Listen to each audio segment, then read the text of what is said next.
नारायण नारायण नारायण नारायण। परात्पर परम ब्रह्म परमेश्वर परमात्मा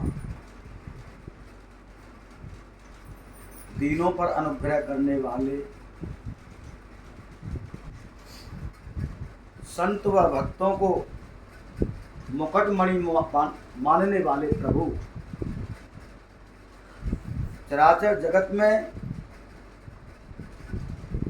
उस परम तत्व की अनुभूति योगियों को कराने वाले, परम शुद्ध भक्तों को कराने वाले प्रभु के चरणों में हम अनंत बार सभी भक्त मिलकर के कोटि कोटि साष्टांग दंडवत प्रणाम करते हैं और निराकार परमात्मा से हमारा कल्याण करने के लिए सगुण साकार रूप में, गुरु रूप में आकर के हमारे हृदय के अंधकार को, अंतःकरण के अंधकार को खत्म करने वाले परम पूज्य सद्गुरुदेव भगवान के चरणों में प्रणाम। काय अज्ञानितिमिरान धस्य ज्ञानांजन शलाकया चक्षुर्नमिलितं येन तस्मै श्री गुरुवे नमः। गुरु जो वास्तविक जिसके अंतःकरण में गुरु के प्रति जागृति आती है, भगवान की कृपा से के गुरु कौन है। गुरु को जब तक हम सामान्य व्यक्ति के रूप में, मनुष्य के रूप में मानते हैं तो समझ लीजिए हमारे हृदय के अंदर अज्ञान की घटाएं छाई हुई हैं। अभी अज्ञान पूर्ण रूप में समाया हुआ है। हमको कभी भी गुरु को शरीर नहीं मानना चाहिए। गुरु तो निराकार परम ब्रह्म परमेश्वर परमात्मा का ही सगुण साकार रूप है, जो हम जैसे जीवों का मोह आसक्त से, ग्रह आसक्त से, काम आसक्त से, इन सब से ऊपर उठाने के लिए गुरु का अवतार होता है और प्रत्येक शिष्य के लिए गुरु का अलग अलग अवतार होता है। ऐसा हमें गुरु के प्रति सचेत रहना चाहिए,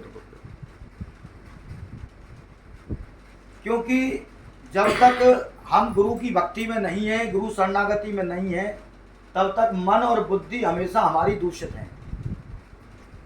तो अहंकार कहाँ पर है, क्रोध कहाँ पर है, काम कहाँ पर है, केवल मन और बुद्धि तक ही तो सीमित है, इंद्रियों तक सीमित है। लेकिन तत्व तो अहंकार से रहित है, विकार से रहित ही तत्व है।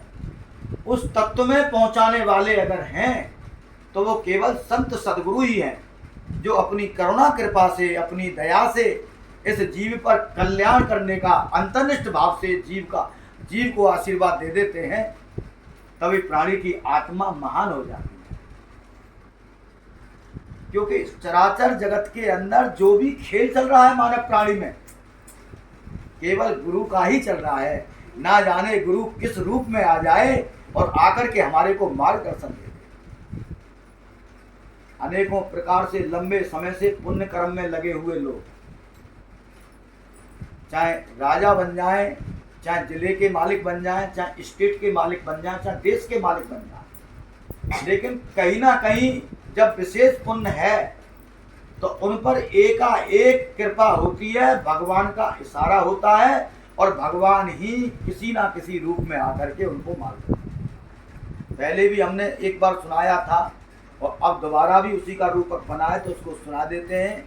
एक बार एक राजा जो पुण्यात्मा थे, ये हमको समझना है कि जब तक पुण्यात्मा है, जब तक जरा जन्म मृत्यु व्याधि के चक्कर से वो दूर नहीं हो सकता।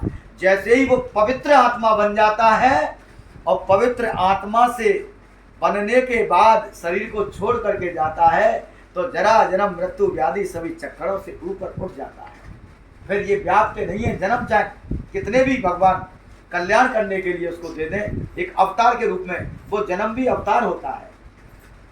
आंटी जी, जो प्राणी पुण्यों से ऊपर उठ करके, जहाँ पाप और पुण्य भी उसी के चरण में समा जाते हैं, इनसे ऊपर उठ करके जब भगवान की एकाएक कृपा होती है, तब काफी समय के पुण्य इकट्ठे होकर के उसके लिए गुरु किसी ना किसी रूप में आकर के उसको मार्गदर्शन करा देता है। ऐसे ही राजा सभा को संबोधित कर रहे, अनेका लोग वहां राजा के परकर के जितने भी उनके माहौल के, उनकी संगति के जो लोग थे और कुछ बाहर के भी लोग थे, वो उनका सभा को सुन रहे थे, जो भी वाणी से बोल रहे थे।